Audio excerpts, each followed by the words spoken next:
नमस्कार. तर आज मी ह्या व्हिडिओमार्फत तुम्हाला खेड तालुक्यातील माहिती देतोय.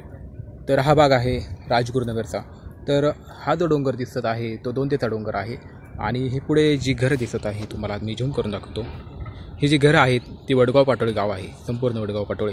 आणि दोंदे गाव ते हे आहे, हे दोंदे गाव आहे. आणि बघा हे सातकर स्थळ आहे खेडचे. आणि भीमा नदी जी की अशी वाहत जाते आणि इकडे पुढे होलेवाडी साईडला दक्षिणेकडे जाते आणि दक्षिणेकडे अशीच जाते. तर मी खेडची माहिती देत होतो. तर हे तुम्हाला हा भाग दिसतोय, हा समतानगर आहे हा. आणि हा जो भाग दिसत आहे तुम्हाला खेडमध्ये एक गोष्ट सांगूशी वाटते की खेड जे आहे ना, खेडमध्ये सगळीकडे सोसायट्या आहेत, दुसरं काही दिसणार नाही. सोसायट्या आहेत, शाळा आहे, बँक आहेत, दुकाने आहेत, कपड्यांची दुकानं आहेत, किराणा मालाची दुकानं आहे. बाकी खेडमध्ये काही नाही. आणि हा छोटा पूल आहे आणि इथे केदारेश्वर मंदिर आहे शंकराचे. आणि हा नवीन पूल आहे आणि हा इंग्रज काळातील पूल आहे. आणि इथे हे आहे ना पिवळ्या रंगाचं एचरम कॉलेज आहे. इथे राक्षवाडी आहे, इथे टाकळकरवाडी, इथे होलेवाडी आहे.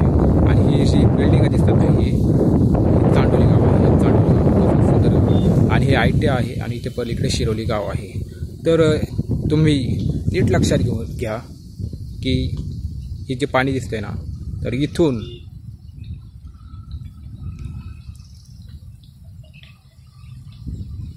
तर हा जो मोठा पूल दिसतोय तिथपर्यंत एवढे मोठे राजगुरुनगर शहर आहे. आणि राजगुरुनगर शहर लांबून असं दिसतंय. तर असं बघितलं ना ते मोठं आहे. बघा आता तुम्हाला हा भाग दिसतोय का? तर नाही, आता मोठं शहर आहे, सुंदर शहर आहे, कसं दिसतंय बघा. आणि चांडोली गाव सुद्धा खूप सुंदर गाव आहे. शेती पण आहे, डोंगर आहे. हा शॉट मी डोंगरातून घेतलेला आहे. आणि हा कडूस रोड आहे.